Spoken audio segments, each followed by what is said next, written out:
What's up guys, how's it going? My name is Marcus Jose from the Bull Co. and you guys are watching American Bully Medical Kit. Now, just recently, 3 of my puppies, including Elko here, got very sick. To the point where I had to call people that I look up to and needed to get some advice from them how to move forward.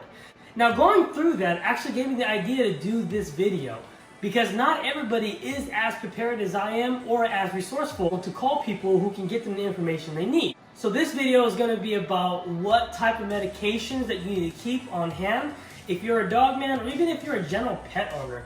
For the most part, when dogs get sick, they actually get sick or you find out about it on a very off time. Either it's late at night or very early in the morning or maybe even the weekend or a holiday.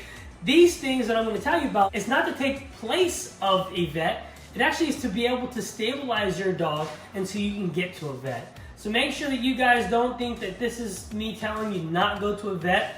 All these medications should be taken and given care to the dog under the supervision of your vet. Now the video I'm going to do for you guys about the puppies getting sick and how I care for them, this is not that video, but I am going to explain a couple things that I did for them that are really going to help you guys out. Alright, so let's put her down. Let's start going over these medications. Alright, just keep in mind guys that any of these medications I am not sponsored by yet, alright? The first thing I want to talk to you guys about is New Stock. New Stock is a non-toxic, safe for all animals, even cats, topical that you can put on. It's for skin disorders, deep wounds, cuts, eliminates and contains the growths on animals. It actually works really well. So I use these things on like hot spots, you know, minor scrapes and cuts. You know, if the dogs are itching really bad, this is stuff I use. This is called New Stock. You can get this right online, okay? This is another thing you want to keep around. It's called Zymox. The American Bully and Bully breeds overall are actually more susceptible to ear mites or yeast in their ear. This actually helps them out a lot and helps you actually get rid of that excess stuff inside their ear. So Zymox. These are 2 preventatives you want to keep around, guys. One is going to be a dewormer. You don't have to use a dewormer. You don't have to use this exact one. This is a dewormer in a pill form, but there's hundreds of dewormers out there. Just grab one and make sure you guys put it in your dog kit, okay? Now, make sure also, guys, that these medications that you guys are storing in your dog kit, to make sure you have things in almost any type of situation when it comes to your dog, make sure you're putting the expiration dates. Don't just rely on the small expiration date on the medication. Make sure you write it on the medication that you can see very clearly what date expires.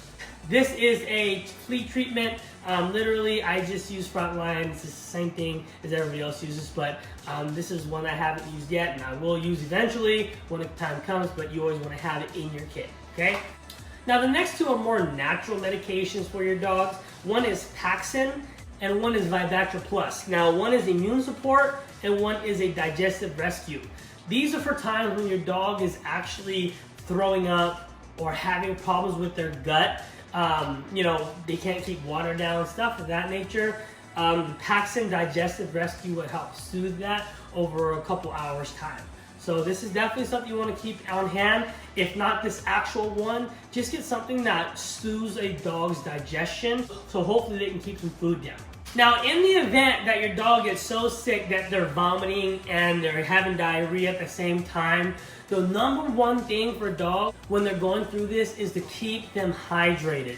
The reason for this is that losing fluids out of their mouth and their behind at the same time are really going to make your dog dehydrated quickly and fast. I mean, your dog can go from feeling fine to almost dying in a matter of hours, depending on how long it went without treatment. Okay, usually when people start to treat their dog, it really isn't when they first see signs. It's after they've seen signs for quite a while. So your dog may even be dehydrated at that point. This is an IV bag for subcutaneous fluids. What that means is giving fluids right underneath the skin.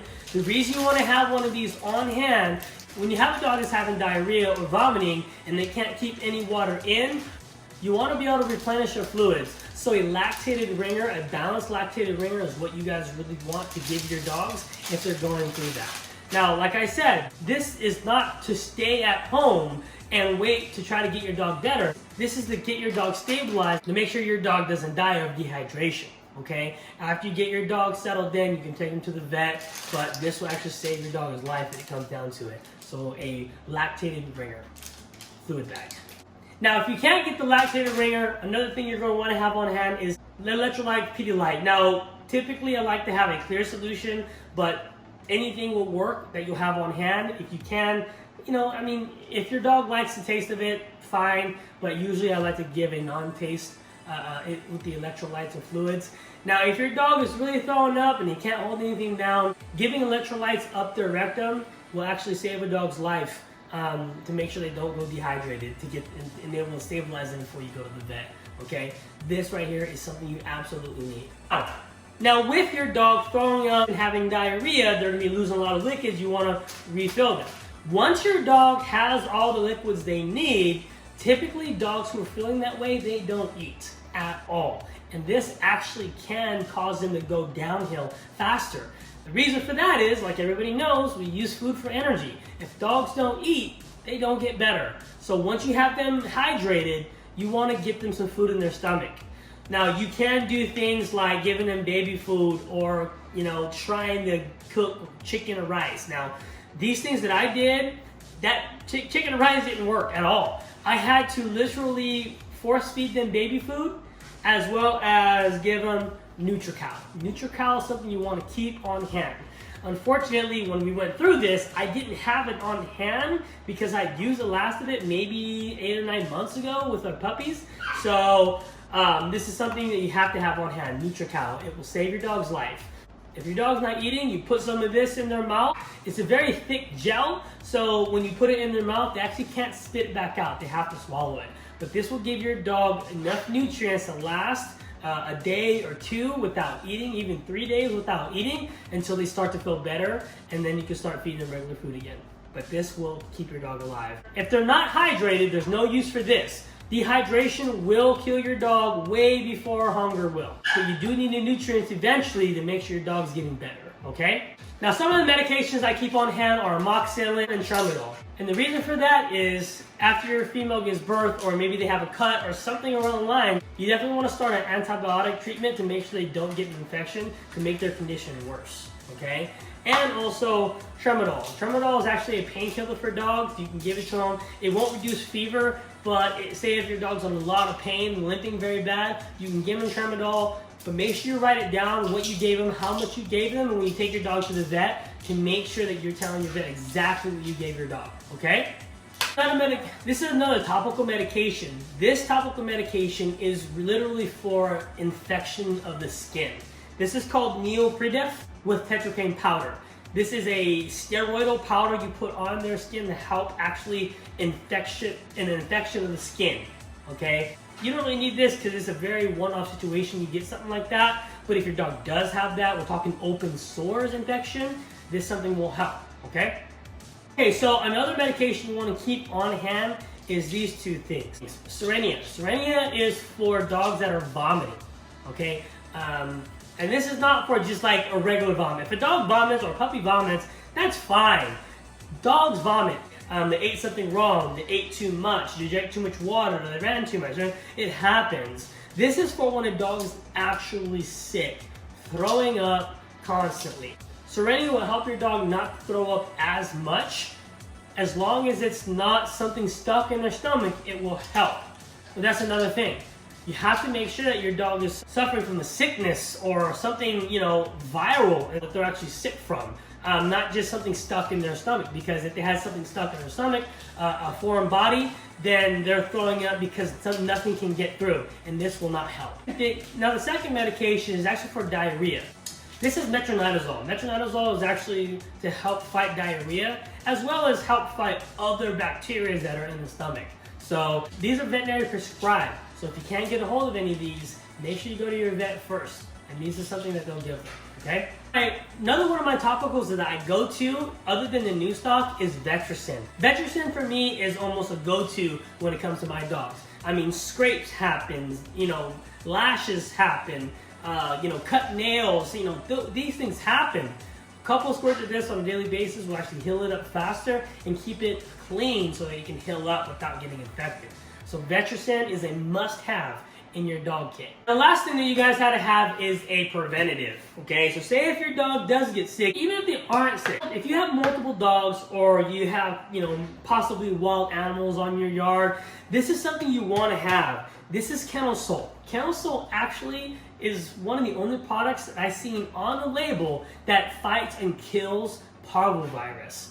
Okay, literally right here. So if you guys don't have this and you have a lot of dogs, make sure you get it. Now you also have to be very careful. This is a very strong substance. Wherever you put it on, make sure you wash it off and make sure it's totally dry before your dogs go on it again, because it is very, very toxic to animals.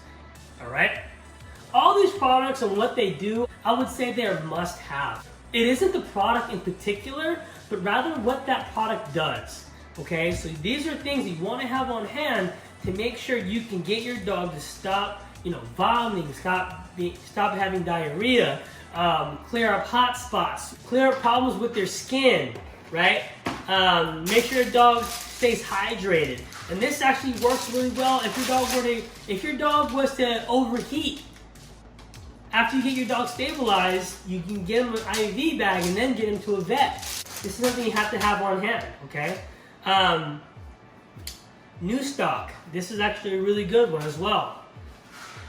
Dewormer, tick medication, flea medication, anti-nausea, anti-diarrhea. NutriCal, keep your dog alive if the dog's not eating. This will help them a lot, okay?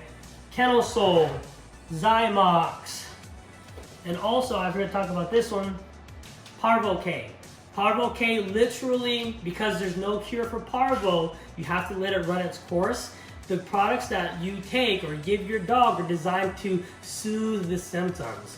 Soothing symptoms of the diarrhea, soothing the symptoms of the vomit, to get your dog to be able to keep in the fluids that they need, not lose them, to fight off that virus.